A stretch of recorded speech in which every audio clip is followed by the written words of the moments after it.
Hi friends, welcome to Pavan's stories. నేను మీ Pawan Kumar పెంటు. Sunday వచ్చేసింది కదూ, ఐతార ముచ్చట్లకి స్వాగతం. ఈరోజు ఓ చక్కని కథతో వచ్చేసాను. కథ నచ్చితే ఒక లైక్, వీలైతే ఒక కామెంట్, దయచేసి మరింత మందికి చెబుతూ ఒక సబ్స్క్రైబ్ చేయించండి. కథలోకి వెళ్ళేద్దామా? కథ పేరు అనగనగా ఒక నాస్తికుడు.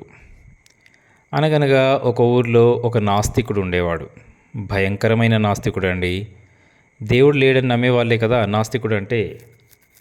చుట్టూరా బంధాలు అన్నీ కావాలంటారు, కానీ దేవుడు ఉన్నాడా అంటే మాత్రం లేనే లేడని ఖచ్చితంగా వాదిస్తారు. అలాంటి ఈ నాస్తికుడికి ఒకరోజు అడవిలోకి వెళ్ళి చక్కని ఫోటోలు తీసుకోవాలన్న ఆలోచన వచ్చింది. అన్నదే తడువుగా ఎవరినీ సహాయం తీసుకోకుండా చకచక ఓ చక్కని అడవిలోకి వెళ్ళిపోయాడు.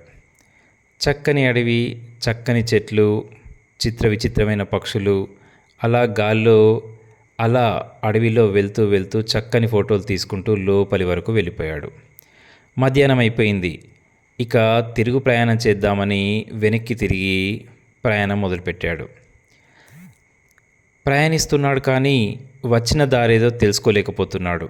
చుట్టూరా అన్ని చోట్ల ఒకేలా కనిపించేసరికి తికమక అయ్యాడు. ఏదో ఒక దారిలో వెళ్దాంలే అంటూ ఒక దారిని ఎంచుకొని నడక సాగించాడు. వెళ్తూ వెళ్తూ ఉంటే ఒక పెద్ద గాండ్రింపు శబ్దం వినపడింది. అది ఏ జంతువో తెలియదు, కానీ ఓ పెద్ద జంతువు అని మాత్రం అర్థమైంది. అంతే, భయం పట్టేసుకుంది. గుండె దడదడ కొట్టుకోసాగింది. ఎలా ఎలా అనుకుంటూ ఓ చెట్టు పక్కన నక్కాడు. ఆ గాండ్రింపు శబ్దం దగ్గరగా రాసాగింది. అయ్యో, ఇదేం పరీక్ష దేవుడా అన్నాడు కాస్త మనసులోనే. అంతలోనే హట్, నేను నాస్తికుణ్ణి, నేను దేవుని నమ్మడమేంటి అనుకుంటూ అలాగే ఉన్నాడు. ఆ శబ్దం వచ్చినట్టే వచ్చి మాయమైంది. ఇంతలో మనసు మాట చెప్పింది, దేవుణ్ణి ఒక్కసారి నమ్ము అని. వెంటనే ఇతను చూద్దాం మరి అంటూ రెండు చేతులు జోడించి, ఓ దేవుడా, నీవంటూ ఉంటే నన్ను ఈ సమస్య నుంచి కాపాడు అంటూ వేడుకోసాగాడు. వెంటనే సర్రమని ఒక పెద్ద బాణం వచ్చి ఇతని పక్కకే గుచ్చుకుంది.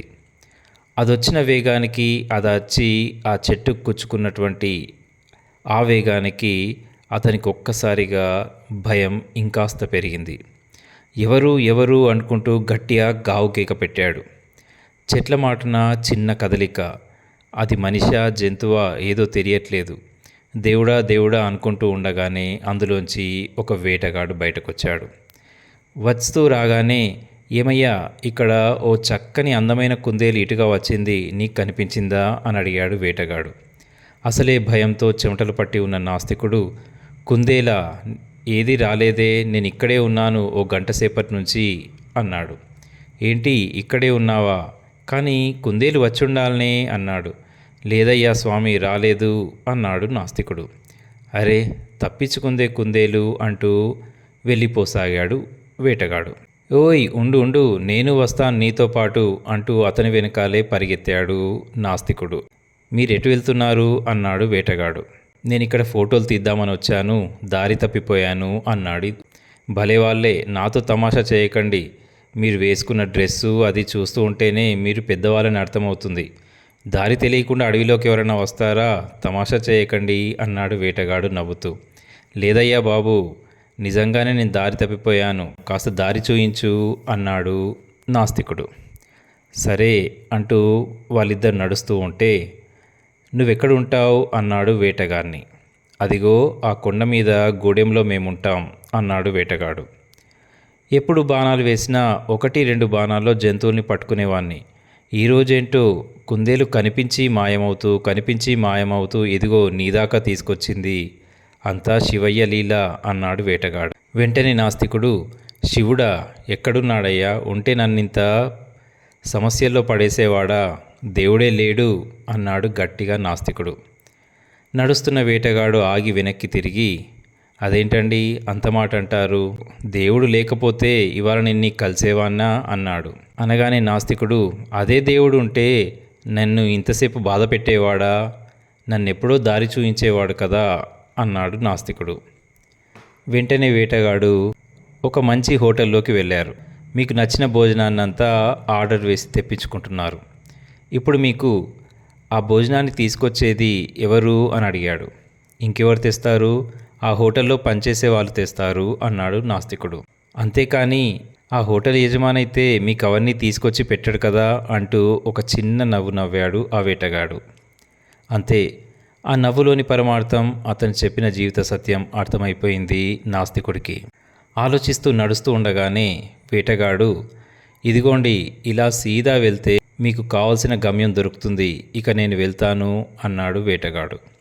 ఆగాగు, నాకు ఇక్కడి దాకా దారి చూయించావు, నీకేదో ఒకటి ఇస్తాను అంటూ బ్యాగ్ అంతా వెతుకుతూ ఉంటే, నువ్వు నాకు ఇచ్చేంత వస్తువు నీ దగ్గర ఉందా అంటూ ఓ చిన్న నవ్వు నవ్వాడు వేటగాడు. ఆ నవ్వును చూడగానే అర్థమైపోయింది, అతను చేసిన సాయానికి ప్రతిఫలం ఇచ్చేంత ధనం కానీ వస్తువు కానీ తన వద్ద లేదని ఆ నాస్తికుడికి. 2 చేతులెత్తి నమస్కారం చేశాడు. ఈ నమస్కారం నాకు కాదయ్యా, ఆ దేవుడికి పెట్టు అంటూ వెళ్ళిపోయాడు వేటగాడు. ఇక ఆ నాస్తికుడు మారాడో లేదో నాకైతే తెలీదు. మీకేమనిపిస్తుందో చిన్నగా కామెంట్లో పెట్టేయండి. ఇదండి ఈరోజు కథ. నచ్చితే లైక్, కామెంట్ మరవకండి. దయచేసి సబ్స్క్రైబ్ కూడా చేయిస్తూ ఉండండి. నేను మీ పవన్ కుమార్ పెంటు. ధన్యవాదాలు.